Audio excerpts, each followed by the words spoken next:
My name is Richard Whiting, and I was ordained a priest for the Archdiocese of Omaha in 1980. And in 1987, I got a phone call from the personnel board of the diocese and asked if I would want to be pastor at Winnebago. And it took my breath away. I was like, really? Because my only real contact with it was when I was in college and the major seminary up in St. Paul. I would pick up classmates in Fremont and we would drive up 77, and we always drove past the mission, and I always wondered, I wonder what that's about. What is that? So in 1987 I got a chance to find out what it was about, and the pastor at the time was Father Francis Price. And he was an older gentleman who was actually beyond retirement age, and he had two brothers who were missionaries in a religious community, and when he asked for this assignment, he felt that he had to do this because his brothers were missionaries, and he felt that coming here he was a missionary. But I think he genuinely liked the people, but he was also afraid of them, and that fear overrode many things. And so then when I got assigned pastor here, he was supposed to show me the ropes for about 6 months, and I remember one day he said something about didn't I like him? And I said, well, I just don't want your negative attitude influencing me.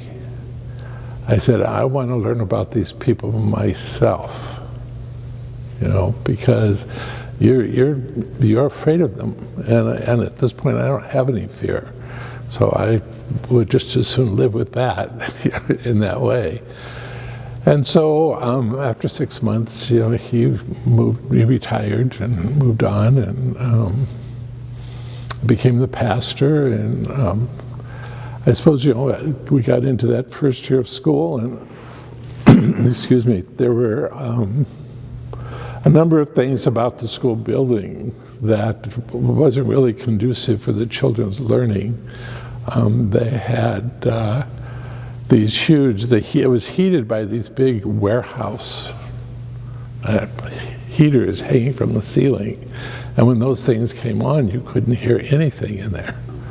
So, we had to change that and get those out of there. And we worked to improve the environment for learning with the kids, And I began to introduce within the liturgy itself, using some of the Native American symbols that were particular to the Winnebagos and also to the Omahas to an extent, like using a feather at the altar, using sage and cedar for purification, right, like at the penitential rite, and I didn't ask anybody's permission to do this, but I thought as long as I don't ask, I don't have to be told I can't. You just go ahead and do it.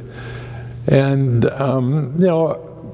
I found that the participation in Sunday liturgy increased, which was nice, and just participated as much as I could into the life of the tribe. They asked me to be on some different committees with the tribe, in education and also in different efforts for sobriety for the tribe,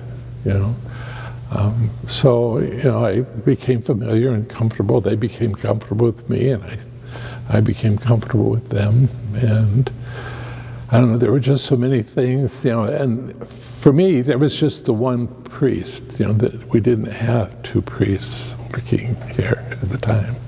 And so not only was I taking care of the school, the spiritual needs of the congregation, I also had to keep up with all the physical plant, and there were a lot of needs physically. Like one day we discovered that one of the walls in that gymnasium was separating from the building. I thought, what do I do with this, And one day the exit pipe from the well, we used to have our own well, and that it had broken and it was eating away the dirt. So we had to, there was just things like that were constantly cropping up, which meant that I also had to do more fundraising, to pay for all of this, and to keep learning and trying to improve things. I think one of the differences between myself and some of the previous, well, there weren't that many previous pastors, but was that, well, I know Father Price felt that it was more important that there would be more money in the bank when he left than there was when he got here. And to me, I was like, how much money in the bank is not what's important. What's important is I use what money is there to improve the lives of the people and the quality of our mission here and our work.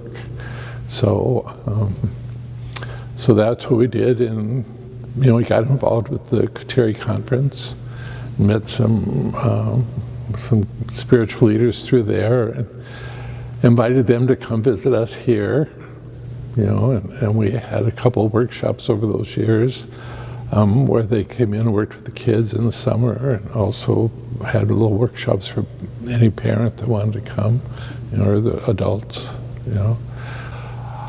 I think being here confirmed the presence of the Holy Spirit. I think it sort of put a seal on my ordination to the priesthood.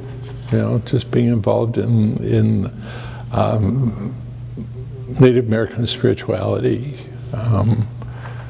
I was invited to become a keeper of the sacred pipe, and that was quite an experience, And I did, sweat lodges, and through all of that, there were numerous experiences of the Holy Spirit working, in my own personal life and also in the lives of the people around me. And so I guess it made my priesthood real, Beautiful. And not that it wouldn't have been otherwise, but it gave another whole dimension, to it, I think. Tell me about your experience with the people. Well, I'm going to do on specific stories, or? Oh, yeah. Your predecessor had fear, Mm-hmm. and you wanted to have your own experience. Yeah. What was your experience? Well, I think my experience with the people as they got to know me was that they began to look to me to be a spiritual presence among them.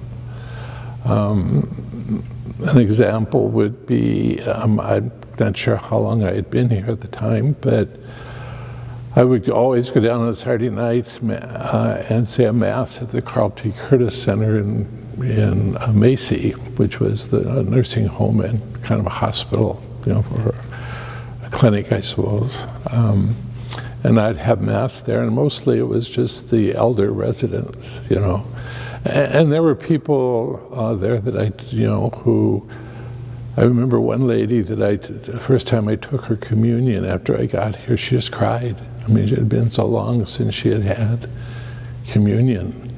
She just cried. She was just so thankful. And there was an incident, and one Saturday night I went down and I said Mass, and after Mass one of the workers over in the care center came over and started talking to me, and she told me that there had been a gentleman there that had been near death all day. And, they had asked him if he didn't think it was time that he went home.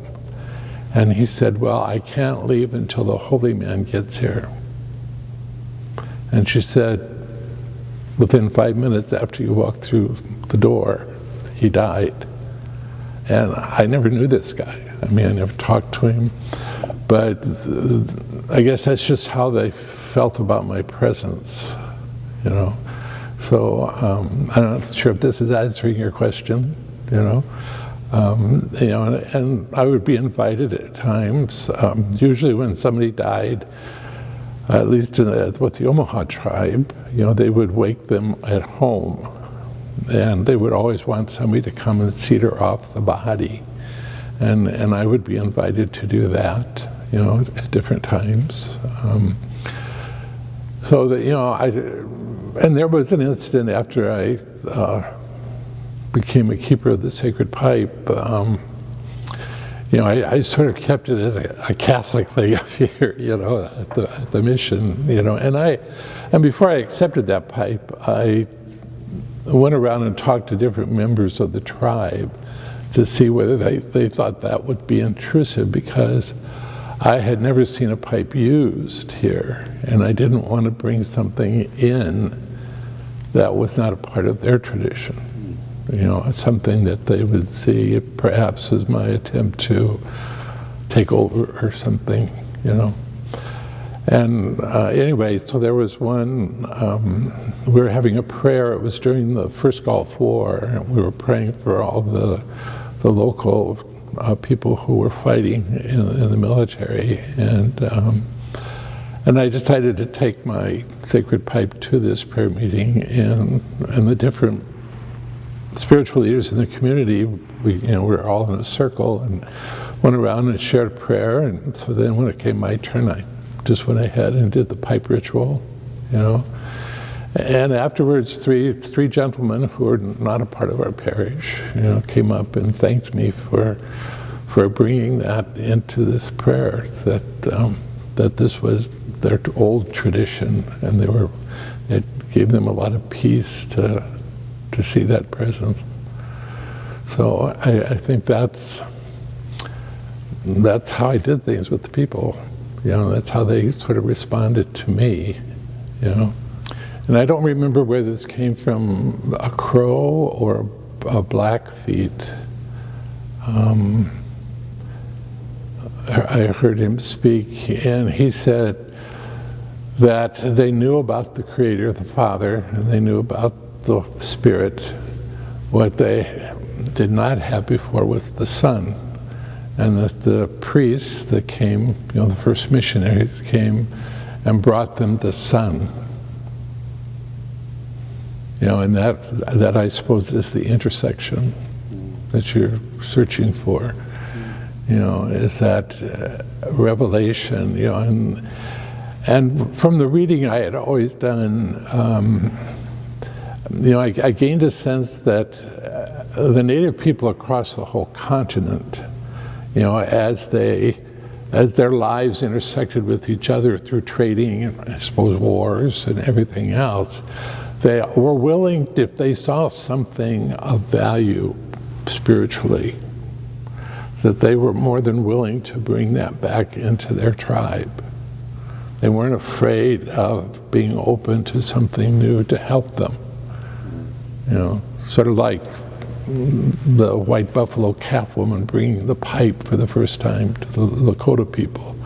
You know, I mean, that's the first recorded story of the giving of the pipe, and look how that spread throughout the whole country, you know.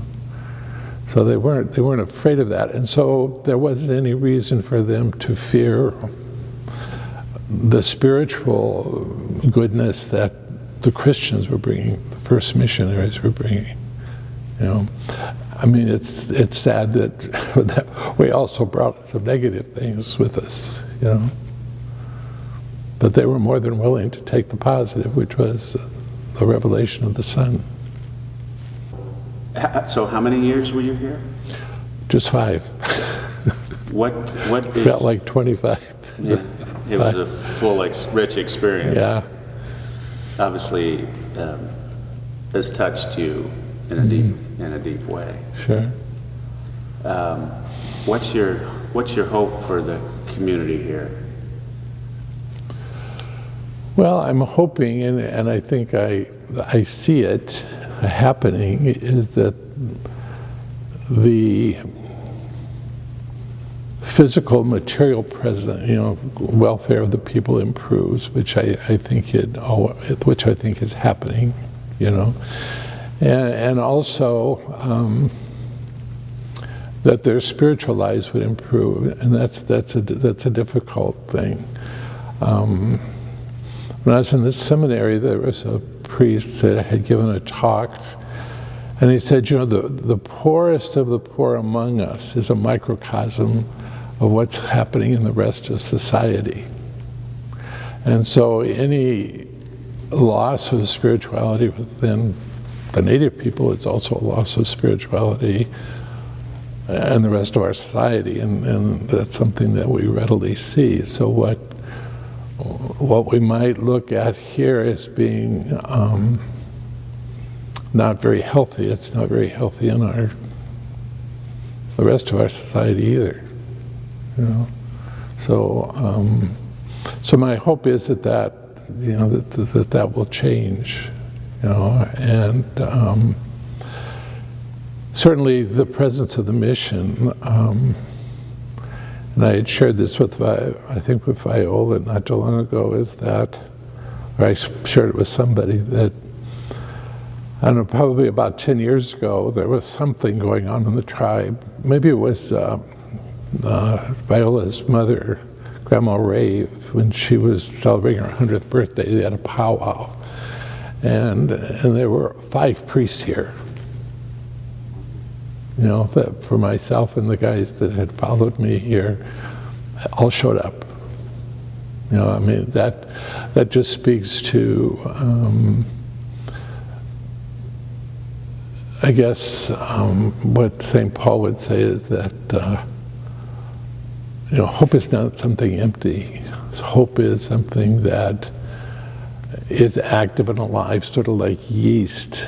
When you put it into the dough, it begins to activate something different, and transformative. And so I think the hope is alive every time, we can always bring a priest here who is open to the people and to learning for themselves and being willing to be taught, how to bring the faith to the people, because it can be frustrating, but I know it's frustrating out there in any parish, so it's not just here, but sometimes it's easy to forget that, yeah.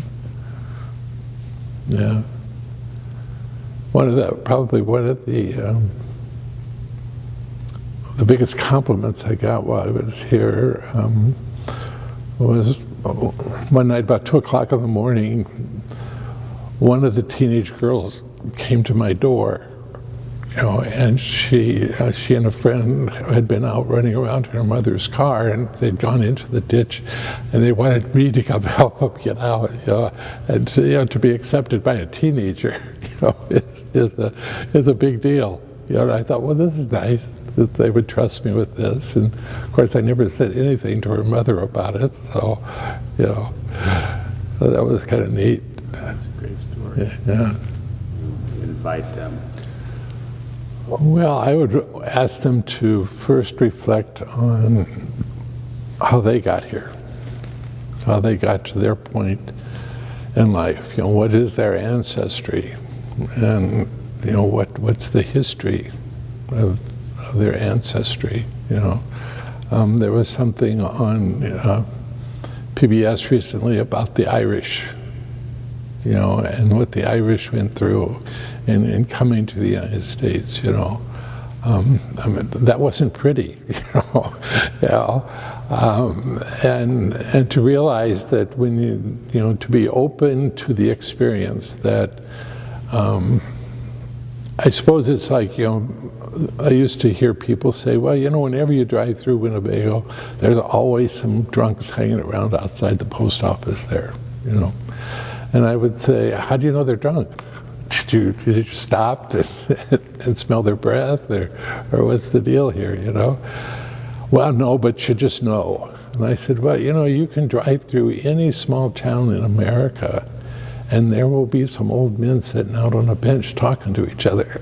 You know? I said, so, you know, just stop and think of what you're trying to do. You're coming in here with a certain prejudice, and you need to set that aside, you know, and to be open.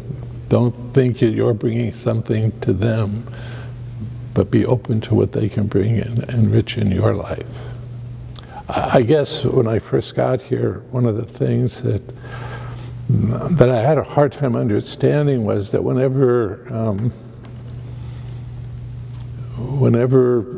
someone from the Native American church or just anybody from the tribe would start a prayer, there was sort of a mantra they would start with, which was, God, Creator, we are the most pitiful of your people. You know, and I always, at first, I always thought of that as being a way of demeaning themselves before God, you know. But then later on, I realized that's a position that we're all in front of God. We are all the most pitiful of God's people, you know. But I do think in some ways there was that. Before I actually made the move to Winnebago, when I was an associate in Omaha, and people found out that I was coming here, there was a businessman in Omaha who invited me to lunch, and he confided in me that his great-grandmother was Native American, but he didn't want anybody to know that because he felt that people would think less of him if they knew, that it would hurt his business, you know. So, and I don't think he was Winnebago, you know, but I think there was, and they certainly faced that kind of prejudice, you know, just going into Sioux City to go shopping. You know, I mean, I would hear it from businessmen, you know, they would always, at first they would always have this, this joke to tell me about, you know, did you hear about the Indian and that?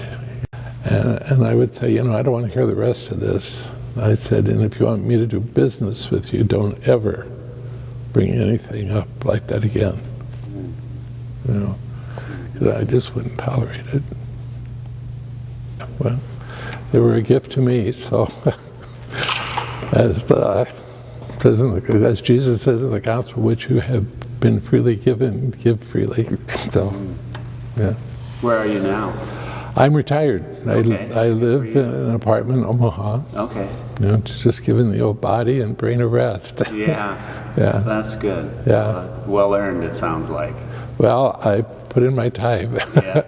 Now I know a few priests, and when they say retired, that means they don't have a parish. But do you still fill in or anything like that? No, I have well, part of it is I have onset of Parkinson's, and I have a very difficult time picking up hosts for distributing communion, and I don't know if you noticed, but as we've talked, my voice has gotten hoarser and hoarser. I began to lose my voice after a while.